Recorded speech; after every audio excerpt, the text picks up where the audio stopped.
আমার হাতে দেখতে পাচ্ছেন একটি মাল্টিমিটার। ও মাল্টিমিটারটি অফ অবস্থায় আছে। আমি যেটাকে চালু করি, ডিসি ভোল্টেজে নেই, তাহলে কিন্তু কোনো ভ্যালু শো করতেছে না। তার মানে এটা বুঝতে পারছেন নষ্ট হয়ে গেছে। তো আমি ডিসি এসি যে কোনোটাতে নিই না কেন, সেটা কিন্তু চলবে না, যেহেতু নষ্ট, সে কারণে কিন্তু এটা চলবে না। তো এখন স্ক্রুড্রাইভার দিয়ে খুলে দেখতে হবে ভেতরে কি সমস্যা। খোলার পরপরই দেখতে পাচ্ছি এখানে একটি ব্যাটারি আছে, আর circuit plus horn plus display এগুলো কিন্তু রয়েছে।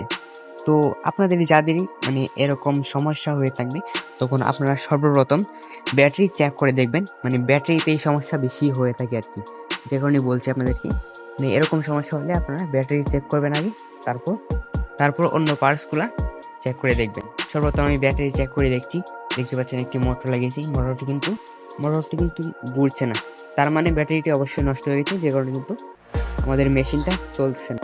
তো আমার কাছে একটি ব্যাটারি আছে, যদি একটু পুরাতন, তারপরে চার্জ আছে।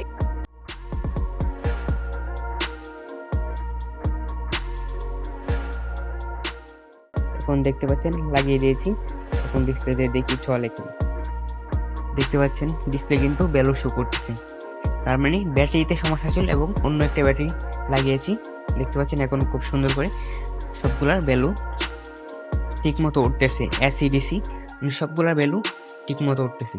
দেখতে পাচ্ছেন ডিসপ্লেতে কিন্তু সুন্দর ভ্যালু ওঠা নামা করতেছে। মানে আমি যেখানেই নিই না কেন সেখানে কিন্তু সবগুলা ভ্যালু উঠতেছে। তো আপনাদেরকে প্রথমে সমস্যা হয়ে থাকলে ব্যাটারি চেক করবেন, তারপরে অন্য পার্টসগুলো চেক করবেন। তো আজকের ভিডিও এখানেই পর্যন্ত। সবাই ভালো থাকবেন, সুস্থ থাকবেন। আসসালামু আলাইকুম।